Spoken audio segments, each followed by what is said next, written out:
Details చూస్తే సంక్రాంతి కానుకగా రైతు భరోసా అమలు చేస్తామని కాంగ్రెస్ ప్రభుత్వం ప్రకటించేసింది. రైతు భరోసా అమలు, దానికి కావాల్సిన విధి విధానాలు, మార్గదర్శకాలు రూపొందించడం కోసం డిప్యూటీ సీఎం భట్టి విక్రమార్క నేతృత్వంలో సబ్ కమిటీ ఏర్పాటైంది. ఇప్పటికే పలుసార్లు భేటీ అయ్యి చర్చించిన సబ్ కమిటీ ఈ నెల 14 నుంచి అమలు చేయాలని సూత్రప్రాయంగా నిర్ణయం తీసుకుంది. పంట వేసే ప్రతి ఒక్క రైతుకి పెట్టుబడి సాయం అందించాలని, సాగు చేసే ప్రతి భూమికి ఇవ్వాలని దాదాపు నిర్ణయం తీసుకుంది.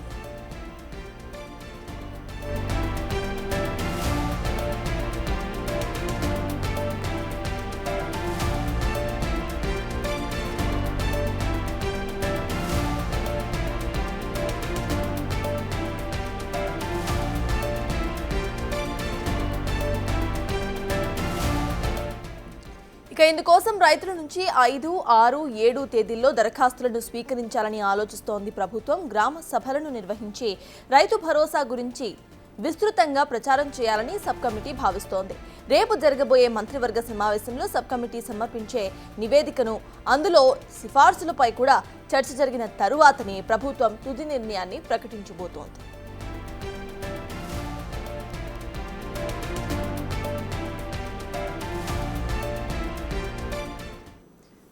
ఫైనలీ సంక్రాంతి కానుకగా రైతు భరోసా అమలు చేస్తామని కాంగ్రెస్ ప్రభుత్వం అయితే ప్రకటించేసింది. ఇదే అంశంపై పూర్తి డీటెయిల్స్ ను మైన్పుట్ ఎడిటర్ పవన్ అందించడానికి లైవ్ లో సిద్ధంగా ఉన్నారు. పవన్, చెప్పండి, రైతు భరోసా సాగు చేసే ప్రతి ఒక్క రైతుకి ఇస్తామంటూ హామీ అయితే ప్రస్తుతానికి కాంగ్రెస్ ప్రభుత్వం ఇచ్చింది. దీన్ని ఎలా చూడాలి అండ్ దీంట్లో ఎటువంటి లిమిటేషన్స్ ఉంటాయనుకోవచ్చు? అప్డేట్స్ ఏంటి? ప్రస్తుతానికైతే ఎటువంటి లిమిటేషన్స్ లేకుండా, పరిమితులు లేకుండా పూర్తి స్థాయిలో సాగులో ఉన్న భూమికి అంతటికి కూడా రైతు భరోసా ఇవ్వడానికి అటు మంత్రివర్గ ఉపసంఘం నిర్ణయించింది. నిన్న అటు ఉప ముఖ్యమంత్రి భట్టి విక్రమార్క నేతృత్వంలో అటు ఉప సంఘం క్యాబినెట్ సబ్ కమిటీ సమావేశమైంది. అందులో చాలా కీలకమైన నిర్ణయాలు తీసుకున్నారు. సోమవారం అటు సంక్రాంతి సందర్భంగా 14వ తారీఖు నుంచి ఎట్టి పరిస్థితుల్లో కూడా రైతులందరికీ కూడా రైతు భరోసా వాళ్ళ ఖాతాల్లో పడే విధంగా చర్యలు తీసుకోవాలని భావించారు. దాదాపుగా తెలంగాణ రాష్ట్ర వ్యాప్తంగా 68 లక్షల మంది రైతులు ఈ రైతు భరోసా వల్ల లబ్ధి పొందే విధంగా చర్యలు తీసుకొని ఉన్నారు. ఎవరైతే గత ప్రభుత్వ హయాంలో దాదాపుగా 21,000 కోట్లకు పైగా వృధాగా రైతు భరోసా కింద, రైతు బంధు కింద ఇవ్వడం జరిగింది. అంటే వ్యవసాయం సాగులో లేని భూములకు కూడా పెద్ద ఎత్తున అటు రైతు బంధు పడడం వల్ల అటు ప్రభుత్వ ధనం దుర్వినియోగమైంది, ప్రజాధనం దుర్వినియోగమైంది. కానీ ఈసారి మాత్రం క్షేత్రస్థాయిలో అధికారులందరూ కూడా పరిశీలించి అక్కడ సాగులో ఎటువంటి పంట ఉన్నా సరే, చాలా చోట్ల అటు గత వర్షాకాలంలో చాలా చోట్ల పత్తి వేశారు, అట్లనే కొన్ని చోట్ల వాణిజ్య పంటలు కూడా వేశారు.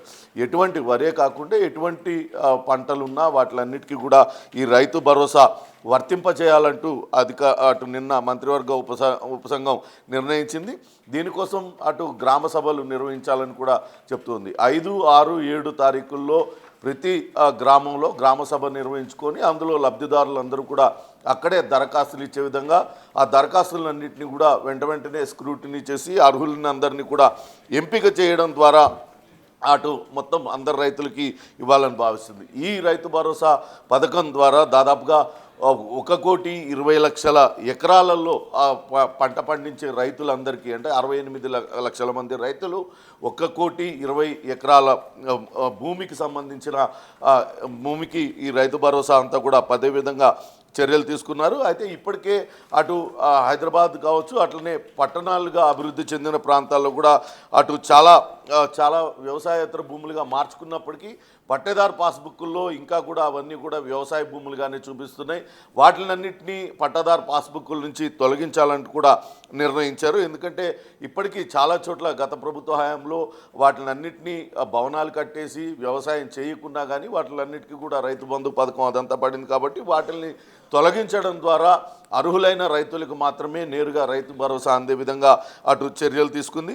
సంక్రాంతి రోజున ఇవన్నీ కూడా త్వరగా ప్రక్రియ పూర్తి చేసి సంక్రాంతి రోజున ప్రతి మండలంలో, తెలంగాణ వ్యాప్తంగా ప్రతి మండలంలో ఒక గ్రామంలో లబ్ధిదారులందరికీ కూడా ఈ రైతు భరోసా చెక్కులు పంచడానికి అటు ప్రభుత్వం అయితే అటు ముందుకు వెళ్తుంది, ఈ దిశగా ముందుకు వెళ్తుంది. నిన్న మంత్రివర్గ ఉపసంఘంలో తీసుకున్న నిర్ణయాలు, వాటిని ఎటువంటి సిఫార్సులు చేయాలి, వీటిలన్నిటినీ ఈరోజు ముఖ్యమంత్రి రేవంత్ రెడ్డికి, అటు డిప్యూటీ సీఎం బట్టి విక్రమార్క, పొంగులేటి, కోమటిరెడ్డి తదితరులు వివరిస్తారు. ఈరోజు ముఖ్యమంత్రికి వివరించిన తర్వాత దీనిపైన వెంటనే పని ప్రారంభమవుతుంది. వెంటనే మండలాలలో కావచ్చు, రేపు 4వ తారీఖు, ఎల్లుండి 5వ తారీఖు నుంచి గ్రామ సభల్లో దరఖాస్తుల స్వీకరణ, వాటిని స్క్రూటినీ చేయడం వెంటనే పని ప్రారంభమవుతుంది. ఖచ్చితంగా 14వ తారీఖు సంక్రాంతి పండగ సందర్భంగా తెలంగాణలోని ప్రతి పల్లెలో కూడా ప్రతి రైతుకి, అర్హుడైన రైతుకి ఈ రైతు భరోసా అందించే విధంగా పూర్తి స్థాయిలో తెలంగాణ రాష్ట్ర ప్రభుత్వం చర్యలు తీసుకుంటుంది. Sartaj. Right, thank you Pawan.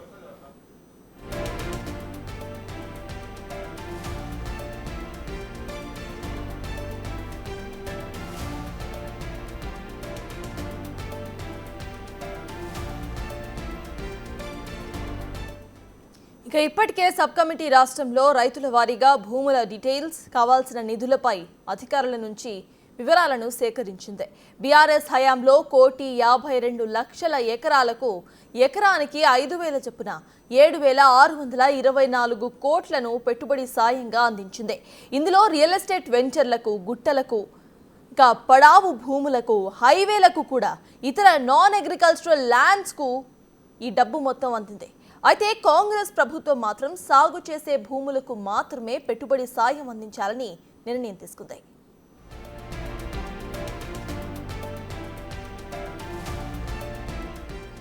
ఐదేళ్లలో దాదాపు 21,000 కోట్ల ప్రజాధనం వృధా అయినట్లుగా కాంగ్రెస్ సర్కార్ గుర్తించింది. ఈ పొరపాటు ఈసారి రిపీట్ కాకుండా ప్రజాధనాన్ని సద్వినియోగం చేయాలన్న ఉద్దేశంతో సాగు చేసే ప్రతి భూములకు మాత్రమే ఇవ్వాలని భావిస్తోంది. కేబినెట్ సబ్ కమిటీ చేసే సిఫార్సులన్నింటినీ కూడా పరిగణనలోకి తీసుకొని రేపు జరిగే మంత్రివర్గ సమావేశంలో విధి విధానాలపై ఒక స్పష్టమైన నిర్ణయాన్ని ప్రభుత్వం తీసుకోబోతోంది.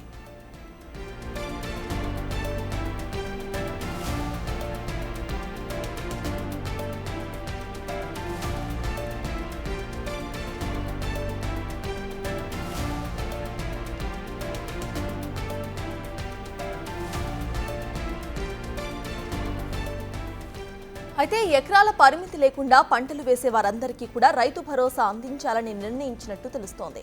ఈ విషయంపై మంత్రుల్లో ఏకాభిప్రాయం ఏర్పడింది. యాసంగిలో 80 లక్షల ఎకరాల్లో పంటలు సాగవుతాయని అధికారులు తెలిపారు.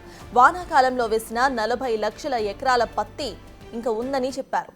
ఇక సాగు భూములు నిర్ధారణకు ఉపగ్రహ పరిజ్ఞానాన్ని వినియోగిస్తామని, పత్తి పొలాలు సైతం సాగు ప్రాంతాలుగా కనిపిస్తాయని వివరించారు.